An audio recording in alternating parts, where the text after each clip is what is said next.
je vais répondre à une question qui m'a été posée, qui est comment enseigner le jeu d'échecs à ses neveux qui ont 5 ans. Donc avant tout ça, si ce n'est pas encore fait, je vous invite à cliquer sur le bouton s'abonner pour recevoir mes prochaines vidéos. Donc premier conseil, c'est l'immersion.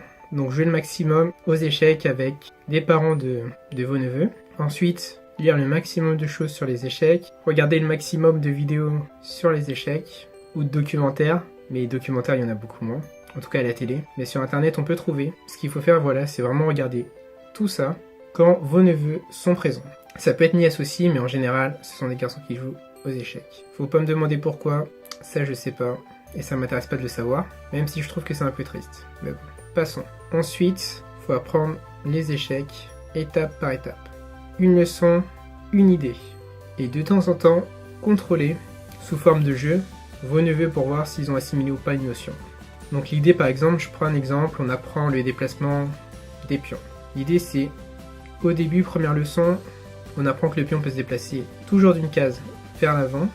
Deuxième leçon, on apprend que le pion peut se déplacer de 2 cases par exemple, ou d'une case au choix quand il est sur sa case de départ, ainsi de suite pour les leçons.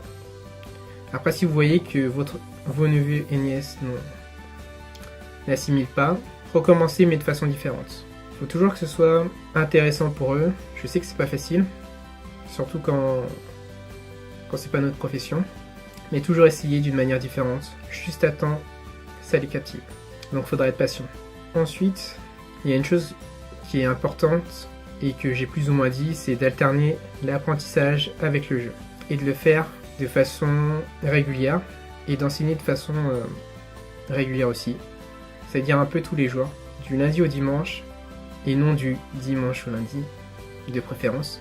Donc ça vous pouvez le faire en général pendant les vacances. Pendant les grandes vacances, c'est encore mieux.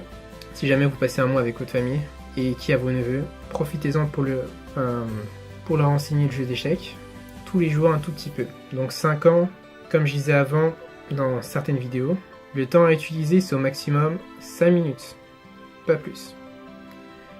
Donc si vous utilisez 3 minutes, c'est parfait, 5 grand maximum. Après sinon vous allez les perdre. Et l'idée vraiment, c'est d'utiliser le moins de temps possible pour enseigner une notion et profiter de faire une petite partie, même si c'est pas fini, c'est pas grave. Si vous la finissez pas, mais grand maximum 5 minutes. Et j'insiste, je me répète, je le redis, mais c'est vraiment important. Sinon, votre enfant risque, enfin, votre neveu plutôt, risque de pas accrocher avec les échecs. Et comme c'est un jeu compliqué, je vous conseille vraiment d'appliquer ces conseils. Et après, bien sûr en fonction de vos neveux et nièces, les adapter. Si vraiment il a 5 ans, il en demande, il veut apprendre, ok, la règle des 5 minutes, dépassez-la. Mais si vous voyez qu'il n'accroche pas plus que ça, utilisez la règle des 5 minutes, je pense que c'est la meilleure option. Donc si cette vidéo vous a plu, n'hésitez pas à cliquer sur j'aime, à la partager. Si vous avez des questions, posez-les en commentaire, s'il y a une chose qui n'a pas été claire. Et je vous donne mon cadeau de bienvenue, qui est mon livre numérique où j'explique comment enseigner le jeu d'échecs avec un petit budget. Il suffira d'indiquer votre prénom et votre mail. Je vous dis à tout de suite.